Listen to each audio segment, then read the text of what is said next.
Modern physics provides three compelling arguments for the existence of an intelligent cause of our universe. The first is from the fine-tuning of the constants.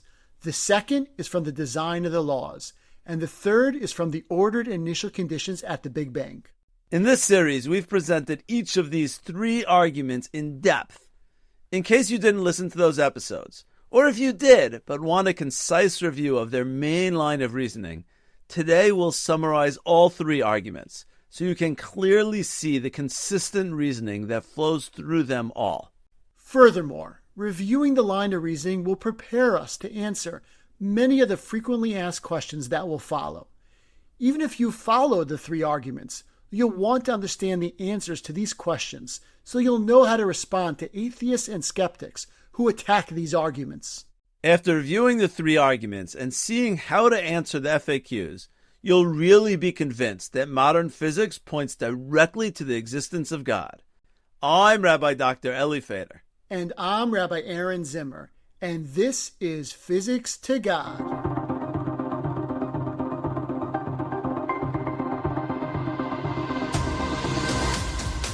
Welcome. This is Physics to God, a guided journey through modern physics to discover God. My name is Eli Feder, and I'm an Orthodox rabbi and a mathematician. And my name is Aaron Zimmer. I'm also an Orthodox rabbi with a deep interest in physics and philosophy. On this podcast, we'll discuss some of the most fascinating developments in physics and make a convincing argument that they point directly to the existence of God. Aaron, let's take it one argument at a time and begin by summarizing the fine-tuning argument, the topic of the first 5 episodes.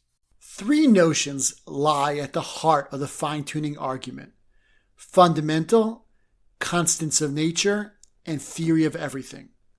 The first idea, fundamental, refers to the most basic entities, which can't be reduced to anything else. Specifically, fundamental physics is the study of the deepest principles of nature, which are ultimately responsible for all the complexity and diversity in chemistry, biology, astronomy, and all the other sciences. Fundamental physics conceives of the world as being composed of fundamental particles and laws. Fundamental particles, such as electrons and quarks, are the basic building blocks from which everything is made. The fundamental laws, such as quantum mechanics and general relativity, are the basic rules that govern how these particles behave and interact. And crucially, fundamental laws are apparently not derived from something more primary, and fundamental particles cannot be broken down any further. That's why they are the ultimate building blocks of existence. The next notion is the constants of nature. Based upon scientists' observations and measurements, they have discovered fixed numbers that are built into the fundamental particles and laws of nature. These 25 or so unchanging numbers, known as the constants of nature, determine quantities regarding the particles and the laws. 2 examples are the mass of an electron, a number which describes how heavy it is, and the fine structure constant, a number which describes the strength of the force between 2 electrons. The final concept is physicists' dream of finding an ultimate theory that explains everything in our universe. To realize this dream, they were searching for an irreducible, beautiful, unified, and simple law that explains all the complexity and diversity in the universe. While modern physics has been quite successful in partially realizing physicists' dream of finding a theory of everything, the specific values of the constants presented a unique challenge. Physicists did not want to posit that the constants, which appear to be an ugly list of data, are themselves uncaused ad hoc additions to an otherwise beautiful theory of everything. Rather, it seemed clear that the constants, like everything else, should be explained by a theory of everything. The problem is how. How can a theory of everything, a master law of nature, determine exact and precise numbers like 137.035,999,139? The problem emerged from the fact that the numbers seemed completely arbitrary, with no apparent reason for their values. From the perspective of theoretical physics, the constants could have taken on any value whatsoever. Richard Feynman called the problem of explaining the values of these constants one of the greatest damn mysteries of physics. In their pursuit of a master law that explains everything, physicists faced the immense challenge of explaining the precise value of the 25 constants lying at the heart of the laws of nature. The discovery of fine-tuning provided the all-important clue which illustrated that the values of the constants are not as arbitrary as they had seemed. Beginning in the 1970s, scientists realized that while the values of the constants don't matter in terms of fundamental physics, the fields of astronomy, chemistry, and biology, among others, demand that these values are precisely tuned. That is, if these numbers were slightly different, the universe would be devoid of atoms, molecules, planets, stars, galaxies, and life. As such, fine-tuning is the reason that our universe contains order, structure, and complexity. In scientists' quest to explain the cause of the values of the constants, it became evident that the precision of the fine-tuning is too great to be chalked up to a lucky coincidence, as the odds of getting all the values within the correct ranges is staggeringly low. It was clear that the discovery of fine-tuning is too significant a clue to ignore. While it couldn't be denied that fine-tuning is a vital clue for explaining the constants, its discovery presented a new problem. This is based upon the fact that modern science generally proceeds by explaining how the laws of nature cause complex phenomena in the universe. For example, the laws of physics cause atoms to interact in a way that brings about molecules. But fine-tuning seemed to indicate the exact opposite, that somehow the end result of having a complex universe with atoms and molecules caused the specific quantities for each constant. From the ordinary scientific perspective, this seemed backwards. Since the significance of fine-tuning was undeniable, it became clear that solving the problem raised by fine-tuning motivated a paradigm shift in how physicists understand the universe. The solution to the problem of fine-tuning contains the heart of our argument. The mystery of the constants emerged from trying to explain the specific values of the constants exclusively with efficient causes, a framework in which a past law causes a future effect. The solution to this mystery emerged once scientists realized that the discovery of fine-tuning indicates teleological causes, a framework in which a future purpose causes a selection in the past. In other words, fine-tuning indicates that the cause of the specific values of the constants is the purpose of bringing about an ordered, structured, and complex universe. Of course, like everything that exists for a purpose, the constants also had an efficient cause, which set their specific values. We argued that the efficient cause responsible for purposely setting the values of the constants must be intelligent, insofar as it fine-tuned their values in just the right manner needed to bring about our complex universe. This follows from the definition of intelligence as the ability to pick out one possibility from among many for the purpose of producing an intended goal. Clearly, the selection of the fine-tuned values of the constants in just the right manner that results in a universe that is much greater than the sum of its parts is a direct indication of intelligence. While this concludes the argument from fine-tuning, we want to emphasize that we're not saying that the universe was fine-tuned exclusively for the purpose of life, even though many scientists do say this. Rather, we're arguing that the purpose of fine-tuning is for our entire complex universe, which contains atoms, molecules, planets, stars, and galaxies, in addition to life. Before moving on to the next argument about design of the laws, we discussed in episode 6 the common misconception that the potential problems with the design argument from biology also apply to the fine-tuning argument in physics. This is simply not the case. They are different arguments, and the fine-tuning argument in physics has significant advantages over the design argument in biology. First, whereas biology has empirical evidence in the fossil record that life has evolved, there's no comparable evidence in physics that the constants ever change. Second, the multi-planet solution in biology can potentially explain the emergence of DNA and life by chance, only because scientists have actually observed many other planets. But multiverse physicists haven't observed and never will observe an infinite number of parallel universes. Third, since biology isn't truly fundamental, it may be plausible to explain the origin of life based on more primary phenomena that are outside the purview of biology. On the other hand, the constants of physics are considered fundamental and are therefore unexplainable by any deeper laws of physics. And even if you would argue that they aren't truly fundamental, but are derived from some master law, this would only beg the question of what fine-tuned that law. Besides the significant advantages of the fine-tuning argument in physics over the design argument in biology, it's important to appreciate that design in biology is ultimately dependent upon fine-tuning in physics. That is, even if evolution is capable of explaining the diversity of life as naturally emerging from DNA, and even if the multiplanet solution is capable of explaining the random emergence of DNA by chance alone, these things are both ultimately dependent upon fine-tuning in physics.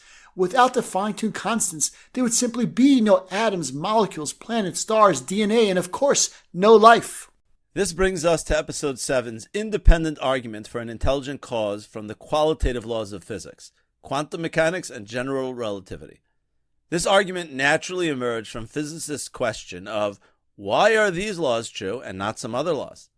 The ultimate dream of physicists was to answer this question by finding a final theory which not only explained everything, but which would also be unique, the only possible theory of everything. The discovery of such a final theory would have explained why the laws of nature we observe are true, because they would be the only possible laws. Physicists eventually realized that the dream of a unique final theory was unrealistic, as there is no logical reason why our laws are the only possible laws. This brought back the question of why these laws and not some other laws. To answer this question, we took a step back and realized that these laws are in fact very special. Only these laws of physics result in an ordered, structured, and complex universe with atoms, molecules, planets, stars, galaxies, and life. Since the definition of intelligence is the ability to pick out one possibility from among many for the purpose of producing an intended goal, we therefore inferred that the cause of the laws of nature intelligently selected the right laws from all possible laws in order to bring about our complex universe. Our final argument for an intelligent cause of our universe, based upon the initial conditions at the Big Bang, was the subject of episodes 8 and 9. It all started with entropy, a way of measuring the likelihood of a system being in a particular state. High entropy states, which are less ordered, are more likely to occur by chance than low entropy states, which are more ordered. The second law of thermodynamics says that entropy always gets higher in the future and was always lower in the past. However, when we try to understand the second law using statistical reasoning, we end up with the startling and observably false conclusion that entropy is always higher in both the future and the past. Scientists reconcile the second law with statistical reasoning by positing that the universe started with highly ordered low entropy initial conditions. And ever since the first moment of the Big Bang, entropy has been continually on the rise. The discovery that the universe began with improbable low entropy initial conditions invited the question of just how unlikely its initial state was. Roger Penrose calculated the immense improbability for our universe to randomly have the low entropy initial conditions as being 1 out of 10 to the 10 to the 123rd. It is only because the universe started in this highly improbable state that it was able to develop into an ordered, structured, and complex universe with atoms, molecules, planets, stars, galaxies, and life, as opposed to being filled only with black holes. We inferred that the incredibly ordered initial conditions of our universe point to an intelligent orderer that ordered its initial state for the purpose of bringing about our complex universe. Once again, this follows from the definition of intelligence, which refers to the ability to pick out one possibility from among many for the purpose of producing an intended goal. This provided our third and final independent piece of evidence for an intelligent cause of our universe. In summation, we have shown that the qualitative and quantitative laws which govern our universe, as well as the initial conditions of the Big Bang, have spoken in the clearest possible language that our universe is extraordinarily fine-tuned, designed, and ordered. While these three arguments are independent, they nevertheless complement each other. The three arguments are grounded in all the essential elements of our universe, and together paint a picture of a universe that is fine-tuned, designed, and ordered in its totality. To see this point, we'll give a brief, albeit dense, history of the universe from the vantage point of modern physics. While we're presenting the history, you'll notice how each of the components of our universe is either ordered, designed, or fine-tuned. The universe started at the Big Bang in a very ordered initial state. The subsequent evolution of the universe can be subdivided into two parts: space-time and mass energy. The development of space-time is determined by the designed law of general relativity, which governs the development of all structures in the universe on a large scale, from galaxies to stars and planets, and even the very structure of space-time itself. The fine-tuned quantity associated with general relativity is the cosmological constant.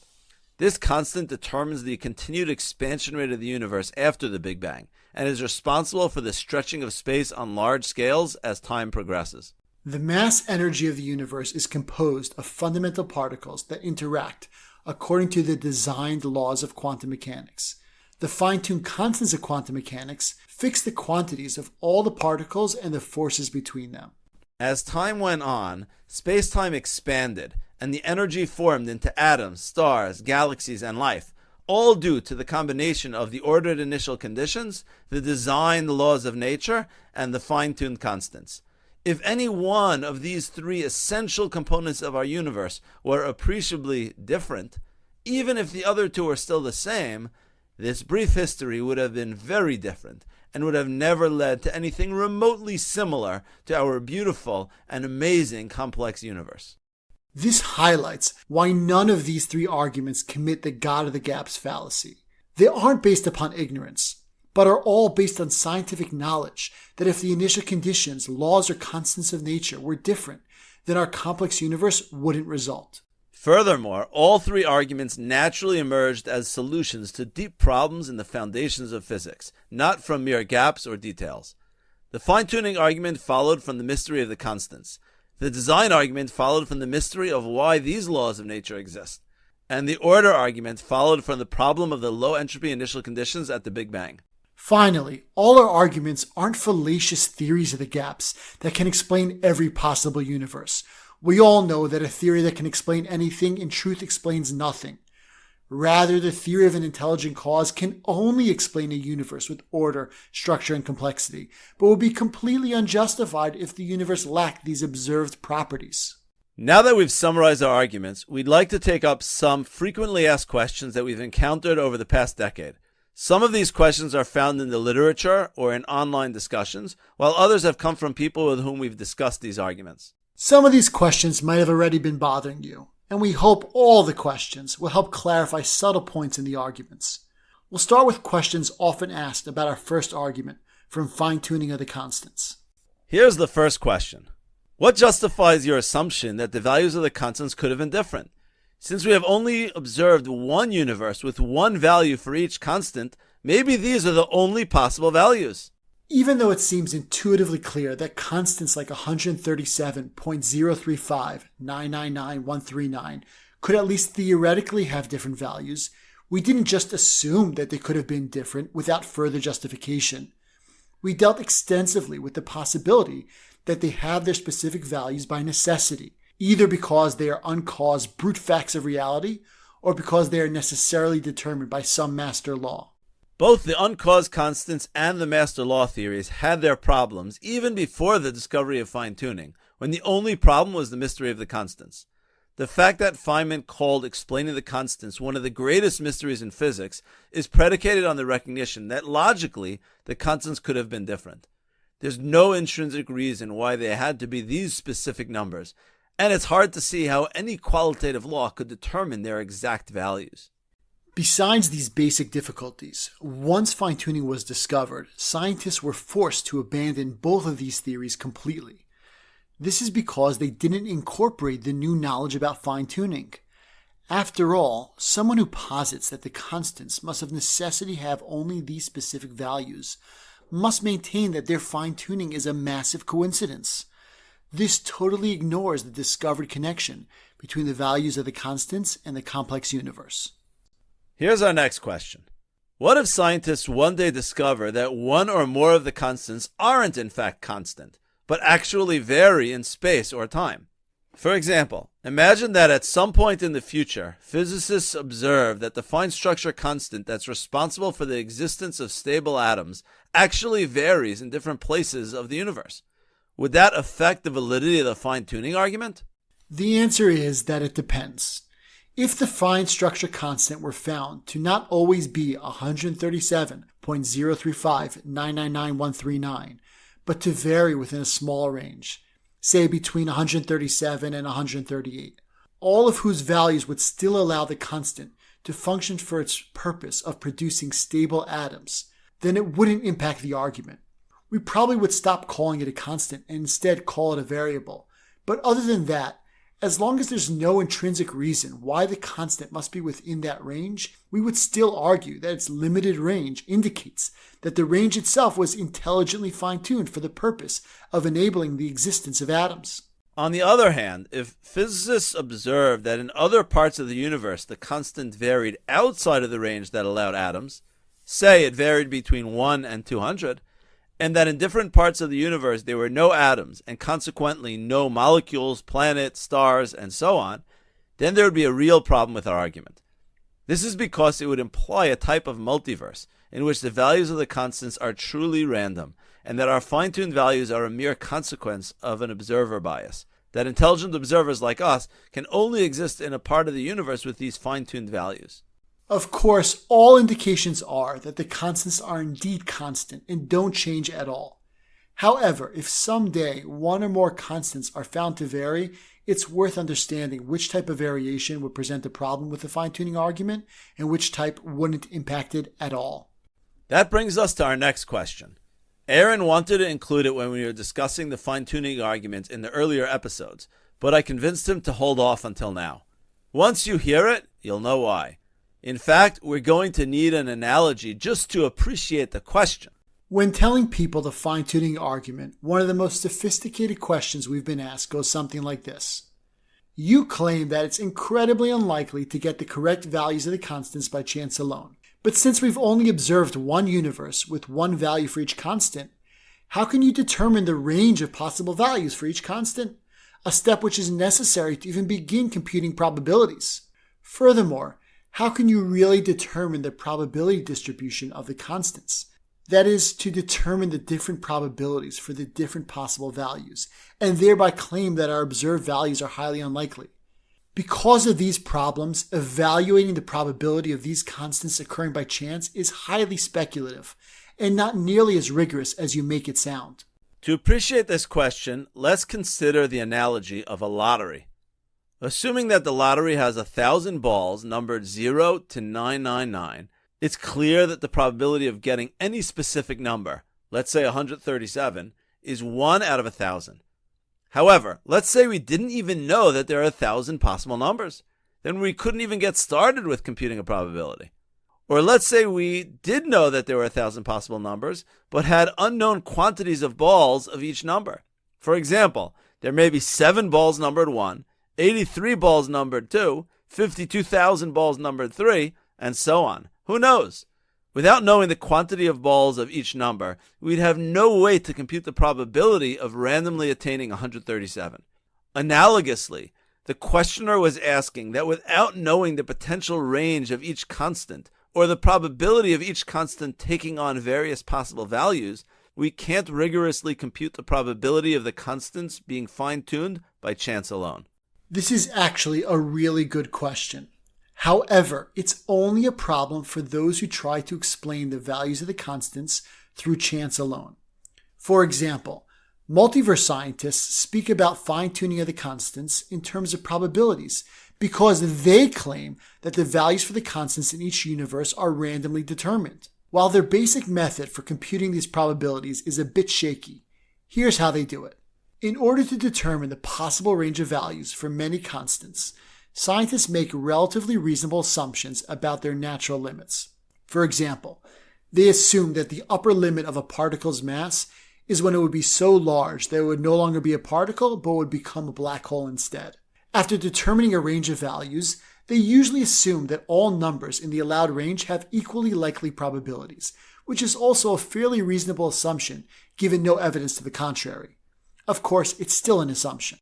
Returning to the analogy of the lottery, even if we don't know the quantity of balls of each number, we can try to roughly approximate the probability of randomly getting a 137 as follows. First, if we see that the balls seem to have space for 3 digits, we may assume that the range of possible lottery numbers is 000 until 999. Second, since we have no idea just how many balls there are of each number, our best assumption is that there are roughly the same quantity of each number. Based on these tenuous assumptions, we can make an educated guess that the probability of randomly getting 137 is approximately 1 out of 1,000. We want to emphasize that the challenge of defining a natural range and probability distribution for the constants is only a problem for those people, like multiverse scientists, who try to explain the values of the constants by chance alone. Now, it's true that some people even present the fine-tuning argument from a probabilistic perspective, and this is in fact how you'll often see it presented. But we think that this misses the heart of the mystery of the constants, in addition to running into this problem. We completely avoided this difficulty by formulating the argument in a way that doesn't involve probabilities. Instead, we began with the mystery of the constants. This great mystery is only based on the fact that the constants could theoretically have been different, and that there's no intrinsic reason why they must be these specific numbers. Notice that the mystery has nothing to do with probabilities. The mystery of the constants sets the stage for appreciating the clue that solved the mystery, the discovery of fine-tuning. This scientific discovery revealed that only numbers within a specific range would allow for a complex universe to exist. The fact that our constants are in this small range implies that the reason why they have their values is the purpose of bringing about our complex universe. This points directly to an intelligent fine-tuner as the cause of the constants. Again, this whole line of reasoning doesn't rely on probabilities at all, and therefore avoids the entire problem of defining a range and a probability distribution for each constant. As a side point, the way we formulated the argument for an intelligent orderer from our universe's unlikely initial conditions does involve probabilities. This is justified because the basis of the special initial conditions of our universe is entropy, a concept which is studied through well-grounded, rigorous probabilities. Okay, Ellie, maybe you can present the next question. In our attempt to simplify the presentation of fine-tuning, we skirted one issue that is often raised against the fine-tuning argument. Physicist Luke Barnes formulates this question as follows. There is an objection to fine-tuning that goes like this. All the fine-tuning cases involve varying one variable only, keeping all other variables fixed at their value in our universe, and then calculating the life-permitting range on that one variable. But if you let more than one variable vary at a time, there turns out to be a range of life-permitting universes. So the universe is not fine-tuned for life. While it's true that we didn't discuss the case of varying multiple constants at once, it's a mistake to think that the scientific consensus of fine-tuning has missed this simple objection. Barnes goes on to debunk this mistake. He says as follows. This is a myth. The claim quoted by our questioner is totally wrong. The vast majority of fine-tuning anthropic papers, from the very earliest papers in the 70s until today, vary many parameters. This myth may have started because when fine-tuning is presented to lay audiences, it is often illustrated using one-parameter limits. The scientific literature does not simply vary one parameter at a time when investigating life-permitting universes.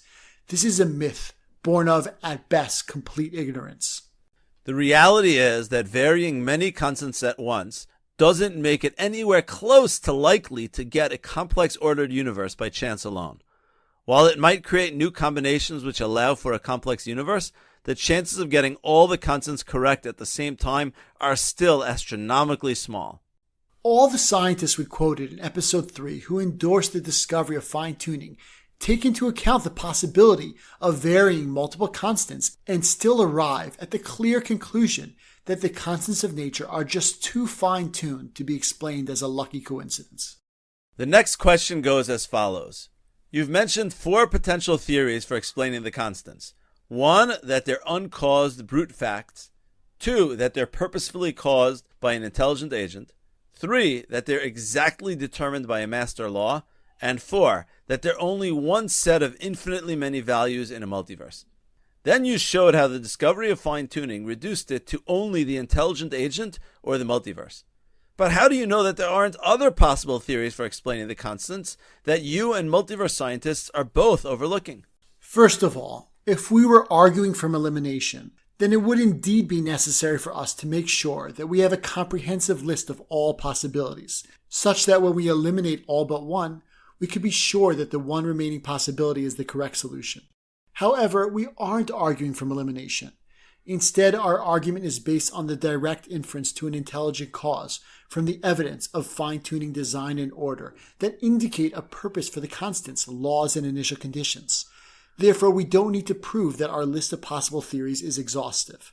Nevertheless, it makes the argument more compelling if we can show that our list is comprehensive.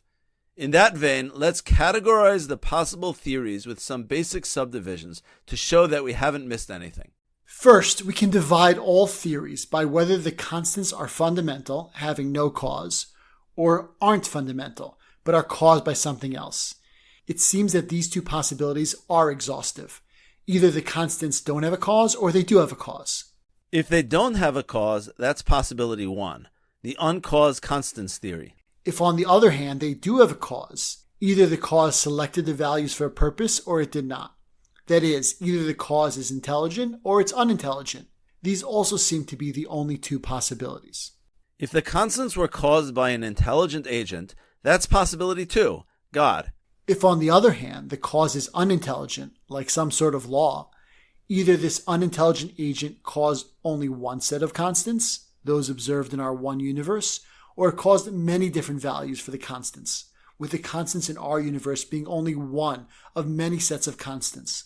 These also seem to be the only two possibilities, one set of constants or many sets of constants. If there's only one set of constants, that's possibility 3, the master law theory, that there is an unintelligent cause that exactly determined only one set of constants of our universe for no purpose.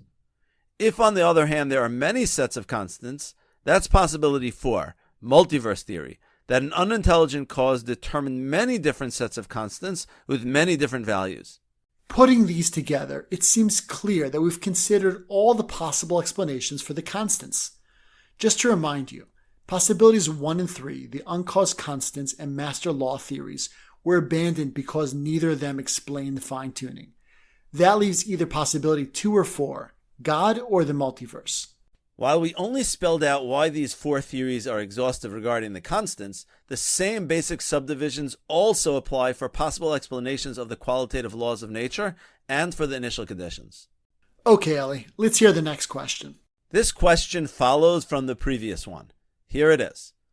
While our current state of knowledge implies that there are no other possible theories, maybe science will one day discover a new theory which can explain the values of the constants in an unexpected manner. Wouldn't it be better to admit that you just don't have a solution at the present time, but perhaps in the future, science will provide a theory that explains the problem posed by fine-tuning without having to say either God or the multiverse? It's certainly true that not every question must be immediately answered. More often than not, even a very difficult problem demands time and patience to be solved. For example, the mystery of the constants prior to the discovery of fine-tuning was just such a problem. The correct approach then was to wait and see if new information would come to light, which would provide a clue that shows that the numbers are not completely arbitrary. And in fact, that patience was rewarded with the discovery of fine-tuning, which demonstrated the significance of these numbers regarding chemistry, biology, astronomy, and so on.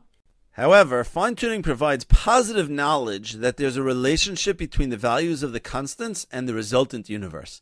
It's the all-important clue that solves the mystery of the constants. It doesn't make sense to say, wait and see after you find the information you're looking for just because you don't like where it's pointing. Nevertheless, there's always the possibility that science will shock us and come up with a totally new idea that no one sees coming. That's always a possibility for any theory in science. For example, Newton's theory of gravitation was replaced by Einstein's general theory of relativity. But that possibility wouldn't have justified someone rejecting Newton in his day, much like it doesn't justify us rejecting Einstein today. If we were to do that, we would never accept any scientific theory. We have no choice but to work with our current scientific knowledge and see where it leads. And when we do that regarding the constants, modern science points to a theory that explains the relationship between the values of the constants and the resultant universe. And that's only God or the multiverse. This leads to another follow-up question. Here it is. Even if I grant you that it's either God or the multiverse, you haven't actually disproven the multiverse yet. You keep saying that you're going to do that, but until you do, what have you actually accomplished? Though we haven't disproven multiverse yet, we've still done a lot. We've shown how our universe's fine-tuning, design, and order provide 3 direct indications that the universe has an intelligent cause.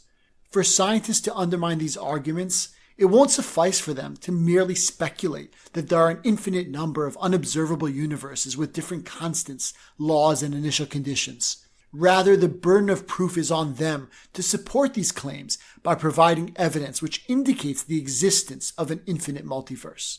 To justify this point, we'll digress a bit and discuss various criteria by which theories should be evaluated. For a given set of observations, let's differentiate between 2 types of theories. 1, a theory that explains our observations. And 2, a theory that not only explains our observations, but is also indicated by our observations. To appreciate this important distinction, let's see these 2 types of theories regarding our universe.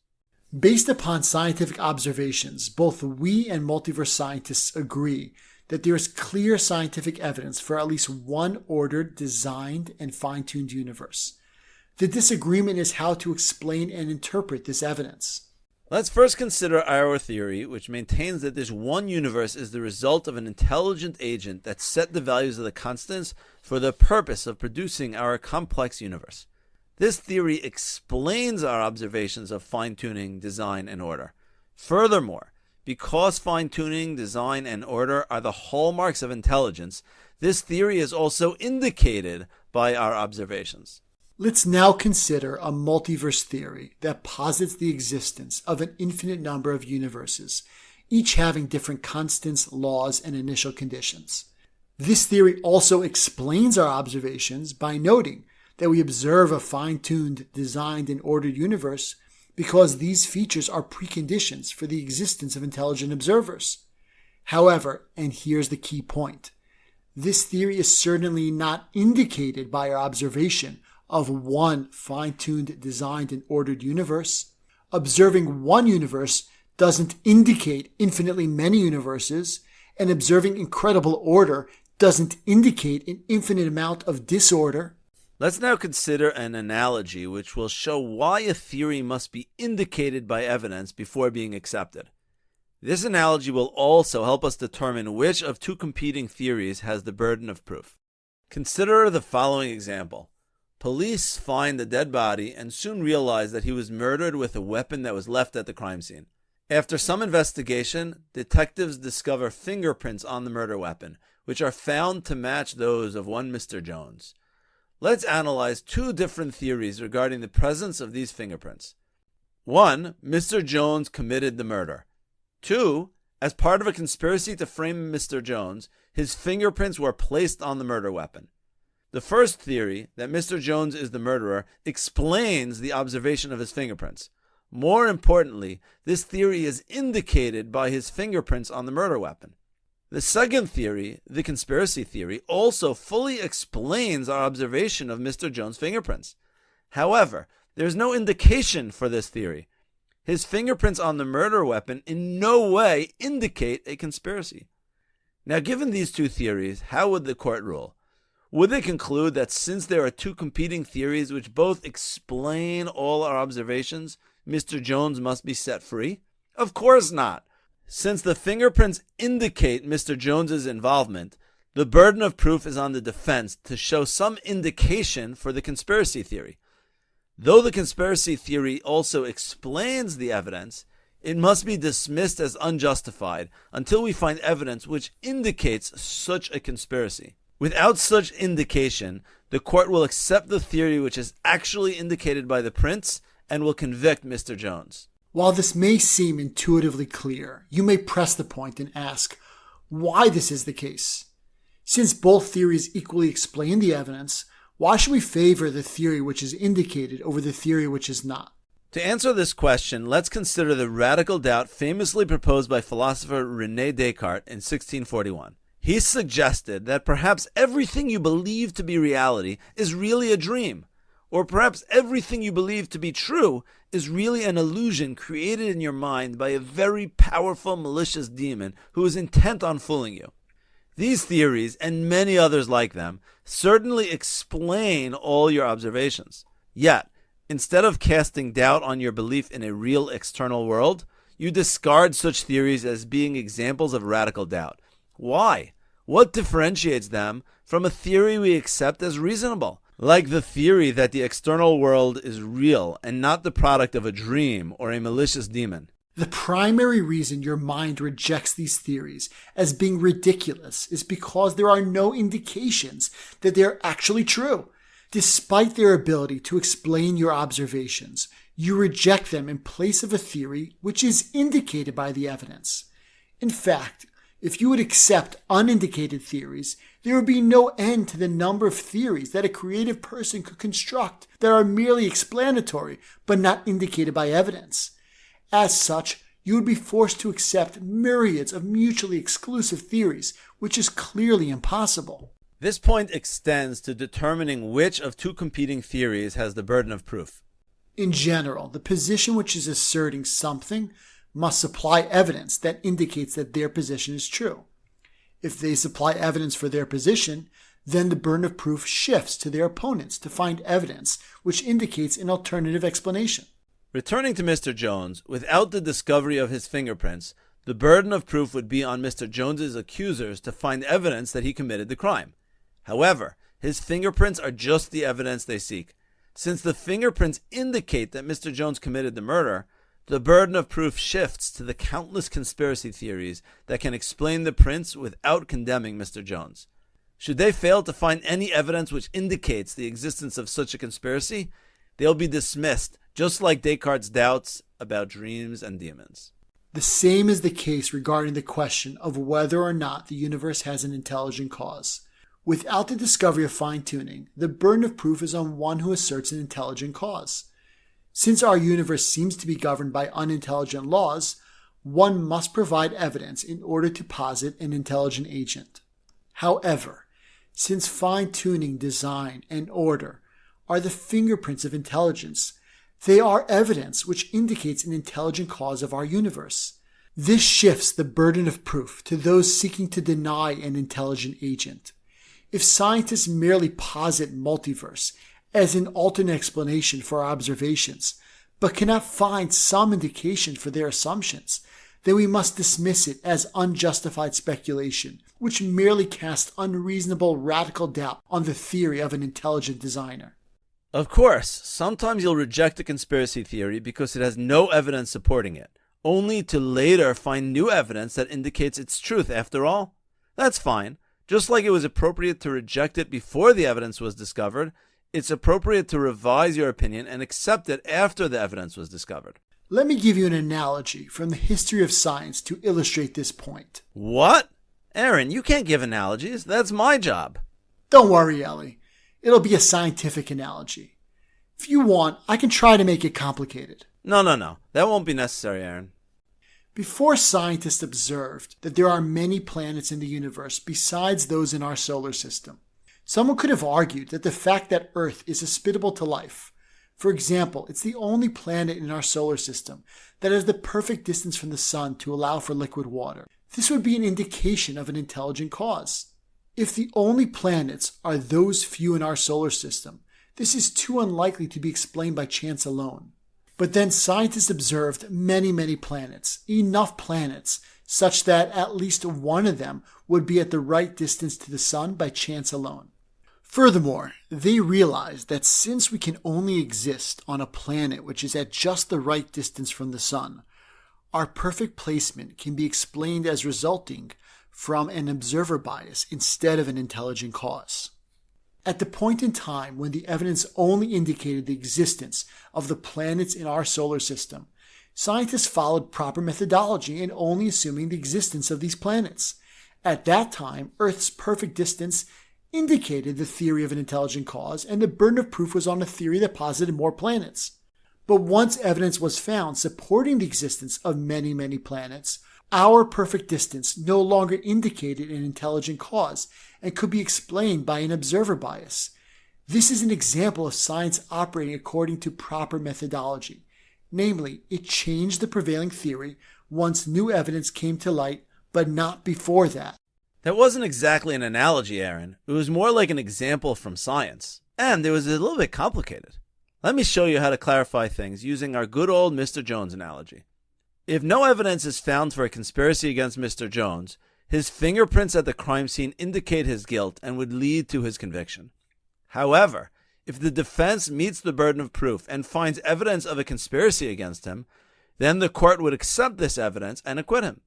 However, just because they found evidence for a conspiracy theory in this one case doesn't undermine fingerprints as evidence of guilt in other cases, and certainly doesn't lend credibility to all other conspiracy theories. Multiverse scientists generally acknowledge that they must provide evidence to support their extraordinary claim that there really exists an infinite multiverse. They realize that just because it turned out that there are other planets is no indication that it will turn out that there are other universes as well. They therefore argue that there are several independent lines of evidence which support the multiverse, all of which we will address in the mini-series on multiverse. Returning to our question, we've accomplished a lot so far. We have shown that the observations of fine-tuning, design, and order in our one universe indicate that it has an intelligent cause. This shifts the burden of proof to those who deny an intelligent cause. For multiverse scientists to posit that the fine-tuning, design, and order emerged from an unintelligent cause, not only must they provide a theory which gives an alternate explanation for these special features of our universe, they must also provide evidence indicating that such a theory is true. Without such an indication, we are left with a strong evidence supporting the existence of an intelligent cause who fine-tuned, designed, and ordered our one universe for the purpose of bringing it about in all its complexity and grandeur. Let's move on to the next question. Okay, here it is. Since we see that science is always changing, there's no reason to trust any argument for God based upon science. For example, the ancient argument for God as the prime mover that was based upon Aristotelian science was shown to no longer be valid in light of modern science's concept of inertia. Who knows whether modern science will share a similar fate to Aristotelian science? Maybe modern physics will be completely superseded by new theories, and who knows if any of your arguments will have any validity in the future physics. It's true that if there were to be a complete overhaul of modern science, you would need to reassess whether our arguments would still hold up. Nevertheless, this is not a sufficient reason to reject the validity of our arguments as they stand today. Our only claim is that the proper inference from the discoveries of modern science is that the universe has an intelligent cause. Insofar as you accept modern science, you should accept the philosophical inference of God as well. Just to clarify, we're not claiming that one's acceptance of God is necessarily dependent upon arguments from modern science. Other reasons for believing in God are beyond the scope of our podcast. And even if our arguments are invalidated by an upheaval in modern science, it wouldn't undermine any other reasons one currently has for accepting God. Okay, Ellie, let's take the next question. Here it is. You said that your arguments for God are not science itself, but are philosophical reasoning based upon science. However, one may argue that philosophy is unable to provide us with an accurate picture of reality. After all, many extremely smart people have contradictory philosophical beliefs, and they can't all be right. Since your whole argument is based upon the ability of philosophical thinking to discover truth, it's completely worthless. The only thing I'll accept is science because it uses a scientific method to compare theories to observations. Scientific experimentation allows for objective verification and for scientific consensus to form, as opposed to wishy-washy philosophy. There are a few answers to this question. The most fundamental answer is that it's inconsistent to only accept science and reject all philosophy, because that view itself is a philosophical position. Case in point, some would argue that even science isn't capable of arriving at objective truth. To address such critics and justify the validity of scientific knowledge itself, one must discuss the philosophy of science. But the philosophy of science is an area of philosophy and can't be verified with the scientific method. The bottom line is that it's self-contradictory to only accept science and not philosophy. Accepting the validity of science is implicitly accepting the philosophy of science, which justifies belief in the scientific method. Secondly, almost everyone accepts philosophy in areas that don't lend themselves to the scientific method. Take, for instance, ethics, epistemology, logic, and so on. We simply can't live without a philosophy of how to live, and whether we like it or not, we need proper philosophical thinking to guide our worldviews and choices in life. Lastly, we are sympathetic to the view that much of what passes for philosophy is very speculative. One person says one thing, and someone else argues, and neither has anything to base their opinions upon. Because of this problem, the best type of philosophy is grounded in scientific evidence and observation. On this podcast, we never argue that the universe has an intelligent cause based upon philosophical speculation alone. Rather, after examining what science tells us about the universe, we use philosophical reasoning to infer an intelligent cause. Scientifically grounded philosophy is very different from wishy-washy, baseless philosophical speculation. The next question is as follows. How do you know that even science, much less philosophy, can tell you objective truth? Maybe the human mind simply doesn't have the ability to ascertain truth and objective reality, in which case you can never make a convincing argument for God. We're not ashamed to admit that our argument assumes that the human mind is capable of using science and philosophy to approach truth and to discover reality. We cannot prove this assumption. After all, to do so, we would have to use our minds, the very minds whose validity is being questioned. However, we will point out that the very use of the human mind to skeptically doubt the human mind's ability to know anything is self-contradictory. It doesn't make sense to say that the one thing you know is that you can't know anything. At the end of the day, you have no choice but to accept your mind's ability to at least approach the truth in some framework. If you don't accept your ability to know that some things are true, we aren't going to be able to convince you otherwise, and we certainly won't convince you that God exists. That leaves us with one final question, which we mentioned at the end of the previous episode. Here it is. Even if I grant the fact that we must accept science, philosophy, and of course the human mind itself, I'm still bothered by the following question.